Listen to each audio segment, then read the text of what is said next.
So, more megapixels has got to be better. It has to be, surely. Well, on paper, it definitely looks that way. But in real world terms, I think less might actually be the better choice for the majority of photographers.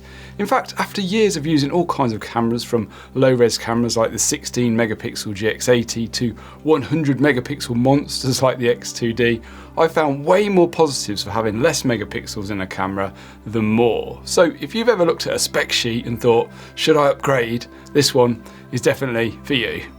I'll be honest, this might sound like a bit of a geeky video, and well, you know, it is, to be honest, but also I think it's really important because the megapixel myth still causes a lot of confusion for photographers, especially if you're new to it all. So today we're going to break it down, the pros of high megapixels, the advantages of less, which might help you out or might make you feel a bit better if you're not owning a 61 megapixel beast. And Chili is already asleep down here, so before you're nodding off as well, let's get straight into it. Now, when we talk about megapixels and pixels on a sensor, what we're really talking about are photo sites. Now, megapixels are the result of the image processing, but photo sites are the little light sensitive points on the sensor that actually gather the light in the first place. You can kind of think of them a little bit like buckets. Each one collects light, which is then converted into electrical signals that eventually become pixels in your final image. The more light that hits a photo site, the better information it records, you know, brightness, color, detail, all that good stuff. So in simple terms, photo sites are the hardware that captures the light. Pixels are the software representation of that captured light in the digital image. Now, if you try to squeeze more of them onto the same size sensor, say going from 20 to 50 million, each photo site has to be smaller, and smaller photo sites can't gather as much light, which often means more noise, especially in low light situations. This is one of the reasons why smaller sensors like Micro Four Thirds tend to have fewer megapixels than full frame or medium format sensors. There's obviously way more to it than just that, but yeah, that's the very simplified gist of it all. So let's start with the big guns, the reason that you might actually want a high resolution sensor. You know, a 100 megapixel image like this one here, which was shot on a medium format. So the first reason that I think you might want a high resolution sensor, you know, something over say 50 megapixels, is for printing really large. And I'm talking about gallery size prints or big client commissions. Prints the size of the wall here behind me. Now, if you're doing that kind of work regularly, a high megapixel camera will definitely help you out. It retains sharpness and fine details at those larger sizes.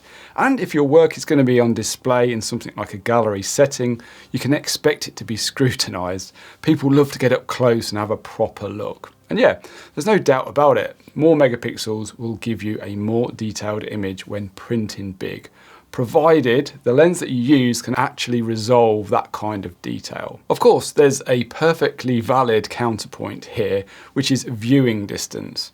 The bigger the print, the further back you need to stand to actually see it all. And that extra distance kind of makes that extra resolution become irrelevant. But if people are going to be nose on glass and really inspecting it, then yeah, they'll definitely see a difference in a higher resolution image.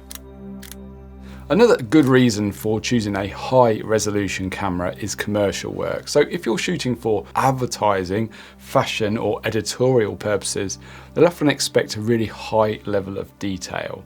That might be for heavy retouching or for big outputs like billboards or double page spreads. And to be fair, when somebody's paying, you know, big money, it makes complete sense that they want files that give them that extra flexibility. So if commercial work is your thing, it might be worth having that capability in your kit bag, or just rent the kit when the needs arise. A lot of commercial photographers just rent the gear when they need it. Now, one of the genuinely handy things about having a high resolution sensor is the flexibility it gives you when cropping. You can shoot a bit wider, give yourself some breathing room, and then crop in later without really sacrificing much quality.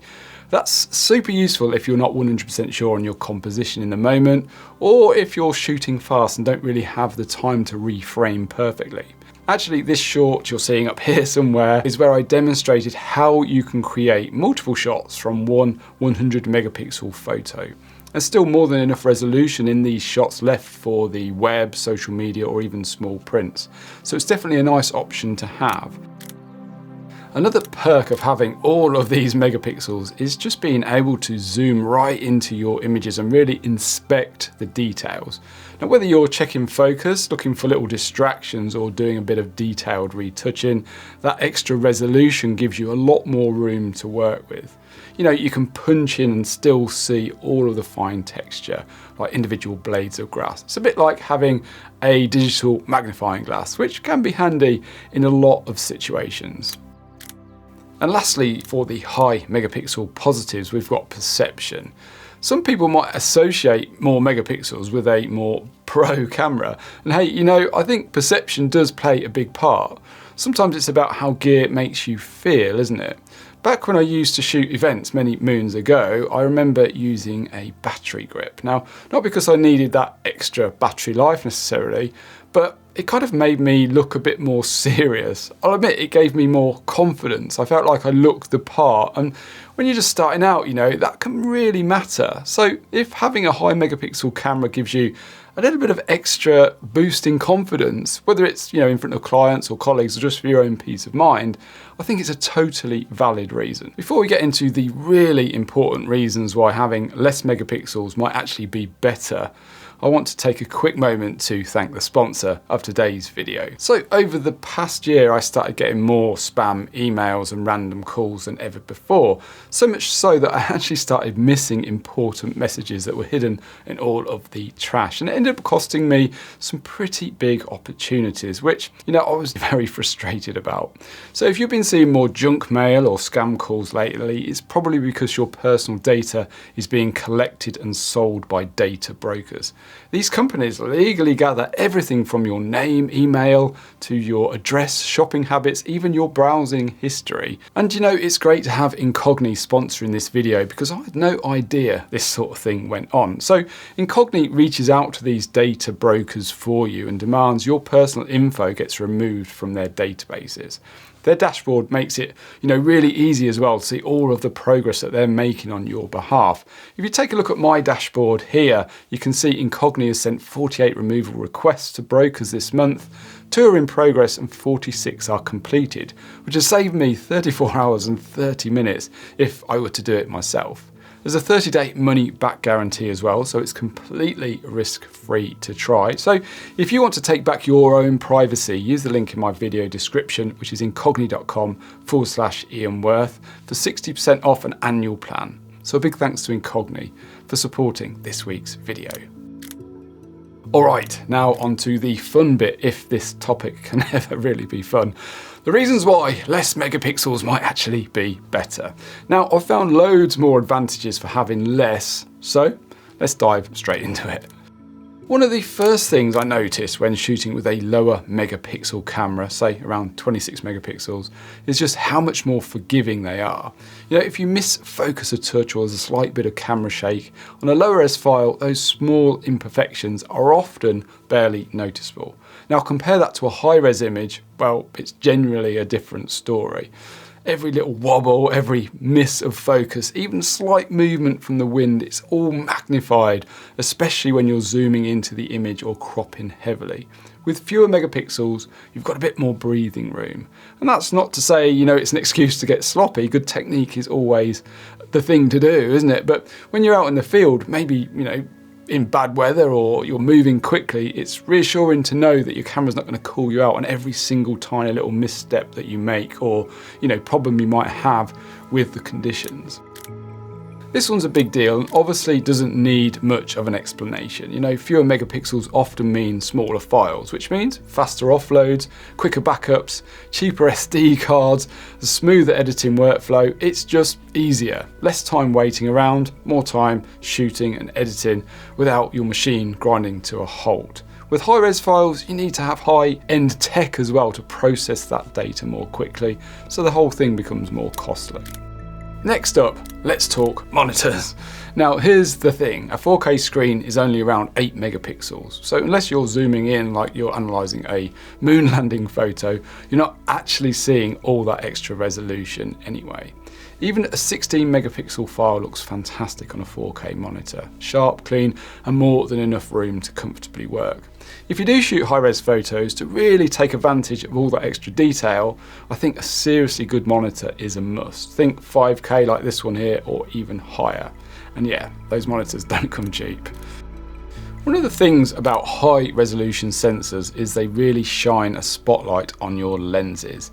If your glass isn't absolutely top tier, you're not getting the full benefit of all those extra megapixels. You know, low-res sensors are much more forgiving. You can get really nice results without needing the sharpest or newest lenses on the market. For example, when Fujifilm here released this sensor, the 40 megapixel APS-C sensor, they actually put out a list of which lenses they had in their current lineup that could resolve enough detail. And well, not every lens made that cut. In fact, I ended up selling my 10-24 f4 lens because it just couldn't keep up with that sensor. So if you're shooting with more modest gear, a lower megapixel sensor often gives you much better results. Now, this one isn't true in every case. There's a lot more that goes into image quality and noise than just the megapixel count. You know, sensor tech, image processing, it's a whole cocktail of variables. But theoretically speaking, when you cram more megapixels onto a sensor, each individual photo site, you know, that little light gathering bucket, it gets smaller, and smaller buckets collect less light. So in low light situations, that can mean, you know, more noise and less detail. Like I said, I nearly didn't mention this one because there's so many different variables, so yeah, make of this one what you will.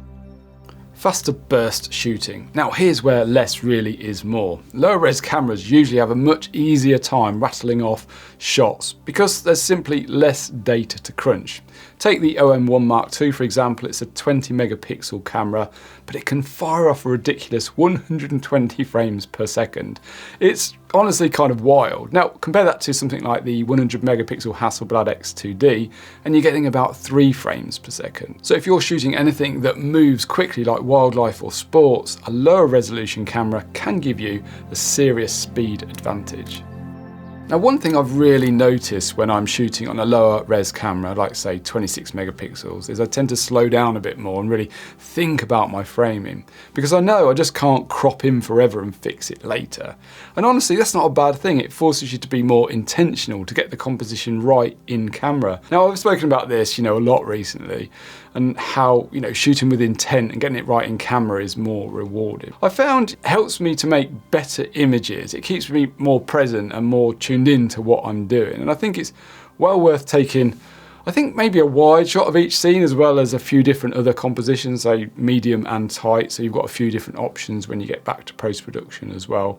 But I think overall having it right in camera makes it feel more rewarding, more intentional, and ultimately I enjoy that process more.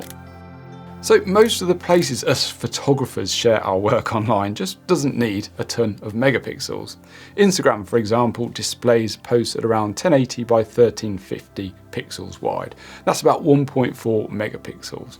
My own website gallery, it's about 5 megapixels, and that's before compression kicks in. You know, platforms like Instagram, Facebook, even my website builder, they all are heavily compressed. You know, they have to do this to keep things running quickly as well. You know, when you upload a page, it wants to upload and, you know, be displayed straight away. You don't want that kind of waiting time. And because all of this, you know, data is stripped down, it often means that truthfully, you can't really tell the difference between a 100 megapixel file and a 20 megapixel file. So for social media and most websites, less really is more, I think. So am I saying high megapixel cameras are bad? Definitely 100% not. There are some fantastic use cases for them. And if you need that resolution, then you already know that, don't you? Am I telling you what you should or shouldn't buy with your own money? Of course I'm not. If a high megapixel camera excites you and you think you would enjoy using it, then why not go for it? But if I was asked for honest advice, I'd say something in the 20 to 50 megapixel range is more than enough for the vast majority of situations. And in many cases, it might actually make your photography life easier.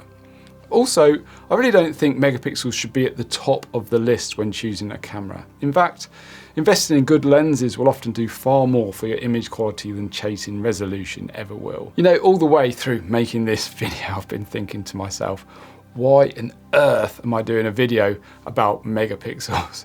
But the truth is, camera companies keep pushing pixel counts like it's the holy grail or something, don't they? So I figured, you know, it was worth giving it a go and having a proper chat about it. So do comment below and let me know what you think. And if you did make it this far, I hope it hasn't been too mind-numbing. If it was, the video up here might help relieve some of that pain. Thanks so much for watching this video. If it helped you or made you think a little bit differently, feel free to give it a like or maybe even subscribe if you fancy that. Take care, and I'll see you next week where I'll actually be outside with a camera in hand taking some photos.